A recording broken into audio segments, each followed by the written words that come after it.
வணக்கம் மக்களே, நம்ம தினந்தோறும் பல்வேறு காய்கறிகளை உணவில் சேர்த்துக்கொள்கிறோம். அந்த மாதிரி காய்கறிகளை சேர்த்துக்கொள்ளும் போது அந்த காயில் என்னென்ன சத்துக்கள் இருக்குது, அந்த சத்துக்களால் நம்ம உடலுக்கு என்னென்ன நன்மைகள் கிடைக்குது அப்படின்றத பற்றி நம்ம தொடர்ந்து பதிவுகளை பார்த்துக்கிட்டு வர்றோம். அந்த வகையில் இன்றைக்கி நம்ம வீடியோவில் பார்க்க போகிறது காராமணி காய். இந்த காயை நீளமான பீன்ஸுன்னு சொல்லுவாங்க, காராமணின்னு சொல்லுவாங்க, கேரளா மக்கள்லாம் அச்சிங்கான்னு சொல்லுவாங்க. இந்த காராமணி காயை நம்ம உணவில் சேர்த்துக்கொள்வதால் நம்ம உடலுக்கு பல்வேறு நன்மைகள் கிடைக்குது. வாங்க நம்ம அது என்னென்னு பார்க்கலாம். இந்த காராமணி காயில் அதிகமான நார்ச்சத்து, கால்சியம், மக்னீசியம், பாஸ்பரஸ், பொட்டாசியம், புரதச்சத்துக்கள் என அதிகமான சத்துக்கள் இந்த காயில் இருக்குது. இந்த காராமணி காயை நம்ம உணவாக எடுத்துக்கொள்ளும் போது நம்ம உடலில் இரத்த அழுத்தத்தை கட்டுக்குள்ளே வைக்கிறதுக்கு ரொம்பவே உறுதுணையாக இருக்குது. நிறைய பேருக்கு அதிகமாக கோபம் ஏற்படும். எப்போ பார்த்தாலும் எனக்கு டென்ஷன் அதிகமாக இருக்குது, என்கிட்ட பேசாதீங்க, நான் ரொம்ப டென்ஷனாக இருக்கேன், அந்த மாதிரி சொல்லுவாங்க. அவங்களாம் இந்த காராமணி காயை அடிக்கொருக்கா உணவில் சேர்த்து கொண்டாங்கன்னா அவங்களுக்கு இந்த டென்ஷன் வருவதை குறைப்பதற்கு இந்த காராமணி காய் மிகவும் உறுதுணையாக இருக்குது. அதே போல் இந்த காராமணி காயை உணவில் எடுத்துக்கொள்ளும் போது இதயம் நல்லா ஸ்ட்ராங்காக பலமாக இருக்கும். இதயம் சம்மந்தமான எந்த நோயுமே வராமல் தடுக்கக்கூடிய சக்தி இந்த காராமணி காய்க்கு இருக்குது. நிறைய பேர் சொல்லுவாங்க, எனக்கு முடி அதிகமாக கொட்டுது, என்னோடய முடி நீளமாக வளர்ச்சி அடைய மாட்டுது அப்படின்னு சொல்லுவாங்க.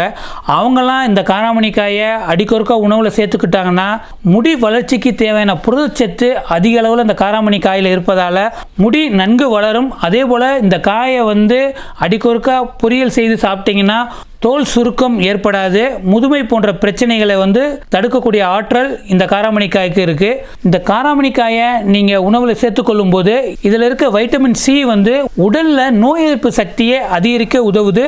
அதே போல் உடலில் நீர்ச்சத்தை அதிகரிக்க செய்கிறது. இந்த காராமணி காயை நம்ம அடிக்கொருக்க உணவில் சேர்த்துக்கொள்ளும் போது ரத்தத்தில் இருக்க சர்க்கரை அளவை கட்டுக்குள்ளே வைக்க உதவுது. அதே போல் சிறுநீரகத்தில் எந்த ஒரு தொற்று ஏற்படாமல் இருப்பதற்கு இந்த காராமணி காய் மிகவும் உறுதுணையாக இருக்குது. இந்த காயை நம்ம அடிக்கொருக்க உணவில் எடுத்துக்கொள்ளும் போது கணையம், கல்லீரலில் ஏற்படுற பல்வேறு பிரச்சனைகளை, குறிப்பாக மஞ்சள் காமாலை ஏற்படாமல் தடுக்கக்கூடிய சக்தி இந்த காராமணி காய்க்கு இருக்குது.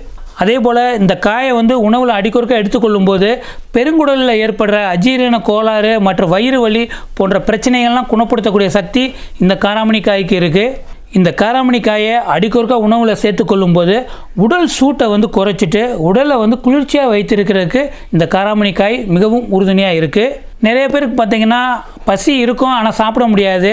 சில பேர் எனக்கு பசியே எடுக்கலை அப்படின்னு சொல்லுவாங்க.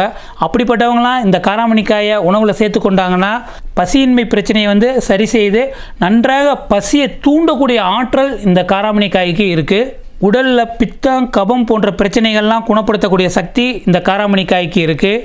அதே போல் கர்ப்ப காலத்தில் இருக்க பெண்கள் இந்த காராமணி காயை அடிக்கொருக்கா உணவில் எடுத்துக்கொண்டாங்கன்னா இதில் இருக்க சத்துக்கள் கருவில் இருக்க குழந்தையினுடைய மூளை வளர்ச்சிக்கு மிகவும் உறுதுணையாக இருக்கும்.